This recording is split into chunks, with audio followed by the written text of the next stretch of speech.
Greetings and thanks for tuning in. I'm Don Taylor from Main Street Middle School in Montpelier, and welcome to the 5th episode of our PLP Pathways TV series. I'd like to thank Orca Media for letting us film the show in their studio. Hello, I'm Maura Kelly. I teach humanities at People's Academy Middle Level. In our last episode, we discussed flexible pathways, where we were in the PLP implementation and aspects of digital citizenship. Before we get into today's show, we want to make sure you know how to stay connected to us at PLP Pathways. You can visit our site, follow us on Twitter, and keep tabs on the project through our blog. We'll show you these again at the end of the show. In our next webinar, it will be happening on Thursday, January 19th, and we live stream a PLP Pathways webinar that starts at 3:30, and we encourage anybody out there who's watching and interested in Act 77 and personalized learning to tune in. We tend to focus on what we call the 3 pillars of personalization, which are PLPs, flexible pathways, and proficiency-based learning. Today's pre-recorded segment will lead to online discussion and planning among interested educators. And again, videos are posted to the PLP Pathways YouTube channel.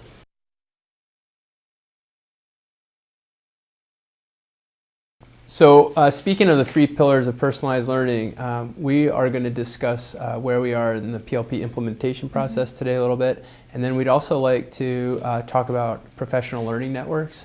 That's something that's come up recently, and we'd like to discuss how those can be used to keep teachers motivated and working hard through the long months of the winter. But first, the personal learning plans and the personal learning framework. Maura, where are you with your students in the personalized learning? Yeah, so we're really in the growth and reflection phase, which is where I would say the bulk of the year we're really functioning in. But because it is January, it's a time that we really do some sort of deeper reflections and thinking about almost a reboot. So we think about, as teachers, we're trying to get re-energized, and as students, you know, this is a time to really stop and say, where are you on your goals? We function off of a semester school schedule, and so the end of our semester is on Friday, and so we're going to be doing some real reflecting on our goals. I wouldn't be surprised if students sort of head back into that identity stage and start thinking about, for some of our students, maybe realigning their goals.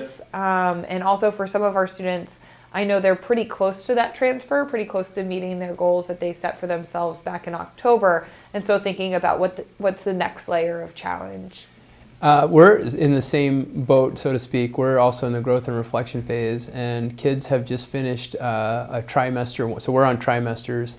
We're a little bit late, but they finished a trimester 1 reflection. They're in the process of solidifying their trimester 2 goals. But one of the things that, and we'll talk about this in a future episode about flexible pathways, but one of the things that we're really looking to with our 8th graders in particular is how is the year going to play out for them, and how are they going to start heading towards that transformation to high schoolers. So a lot of our goals, and I like the way you talked about that deeper reflection, because a lot of our goals or a lot of our reflections are centered on what's gone well, what do you want to the rest of the year to look like, what do you think is going to be most helpful in high school.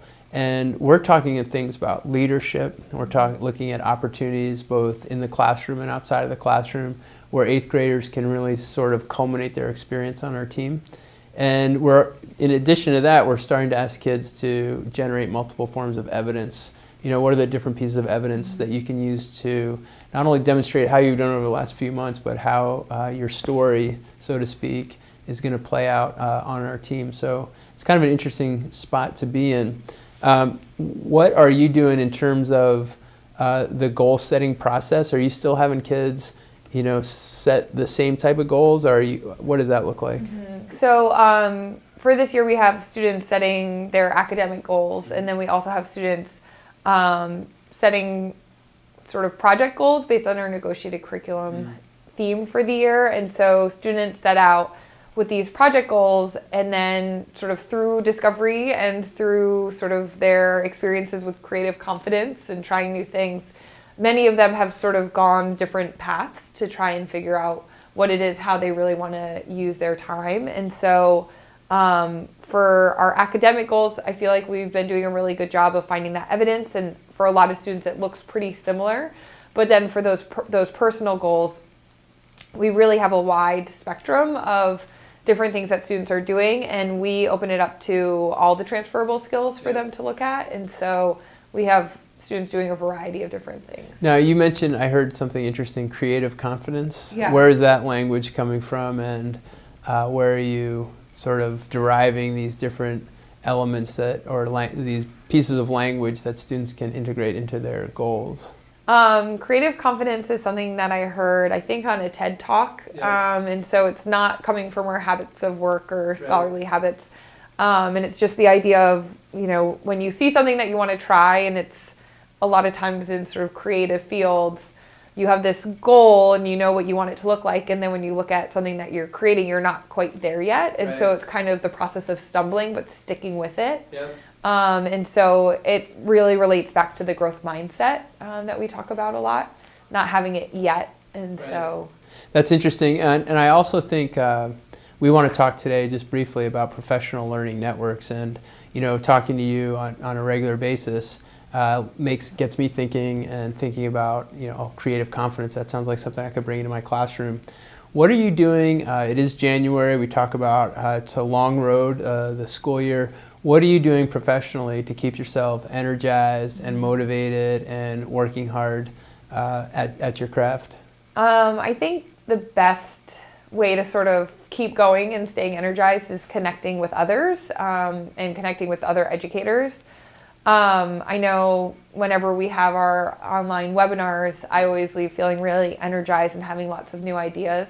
But I think also talking to people who are, maybe do something really different than you do. And so I eat lunch with our literacy coach a lot. And, sometimes we're talking about school, sometimes we're talking about specific classes and just connecting on that level. I have a friend who's an elementary school teacher who I connect with a lot and sort of talk about what's going on within their classroom, connecting with high school teachers. So really just trying to keep the conversations going and kind of getting ideas, seeking inspiration, and hearing those stories of things that are going well. I agree with all that. I think the PLP Pathways allows me to reach out to some people who I wouldn't be able to connect with on a regular basis, and that is just like we just mentioned, that creative confidence. Oh, that's a great idea, and it kind of keeps me on my toes. I had an observer come into class today, and that just gives you a little bit of juice, and I think that's an important thing for people to remember, is to maybe have another teacher come in. Hey, what am I doing right? What do you see could maybe be improved? And then also just making sure that you're out there and either connecting or working online. There's great resources online too. I just think sometimes January you start to get that overwhelmed feeling, and I just think it's important for teachers to remember to take it easy on yourself, but also keep those ideas coming and be creative and really work hard on your professional learning network, because I think that can make a really big difference. January is also the time when you start to just kind of batten down the hatches and maybe stay in your classroom a little bit too much. So get out there and get involved, and I think it can benefit and help your craft. I know, like, for example, the Middle Grades Collaborative, we just had the conference last weekend, and it was so wonderful to see teachers from all over the state. And one thing that really struck me was every single teacher who was there is changing their practice, and they're changing their practice for the positive for their students. And so it was so amazing to see so many schools in Vermont who are really changing and working hard to make those changes for students and aligning with Act 77. And so I think that was really powerful. And I also think, in just thinking about if you're feeling like, I don't know who to connect with, I don't really know, I don't have friends who are teachers in other schools, there are some really great online resources, ASCD and Edutopia. They both send out daily emails that come in right around lunchtime. So I know for myself, there are some days that I will go there and sort of seek inspiration or read a story or jump onto Twitter for a few minutes just to see what's out there, because I find that NPR also, they put out really great education resources almost every day. And so it's a good way to just keep yourself focused. And I think that we've had some discussions. I'd like to back you up on that. I thought the Middle Grades Conference was outstanding. Some of the work that teachers are doing is amazing. And I always go to those and I get a little bit motivated and a little bit, oh boy, I really need to catch up. But it was great, and I also think that that's where PLP Pathways is coming in. We're really trying to help teachers connect, and we're both classroom teachers, so we're in the trenches, and we're trying to help other teachers across the state of Vermont with Act 77. Thank you very much for tuning in. I'd like to thank the Tarrant Institute and the Middle Grades Collaborative. They're our key supporters. And again, we'll be on our webinar Thursday, January 19th at 3:30, and we hope you join us, or you can watch it on our YouTube channel after the fact. Thanks very much, and we'll see you soon.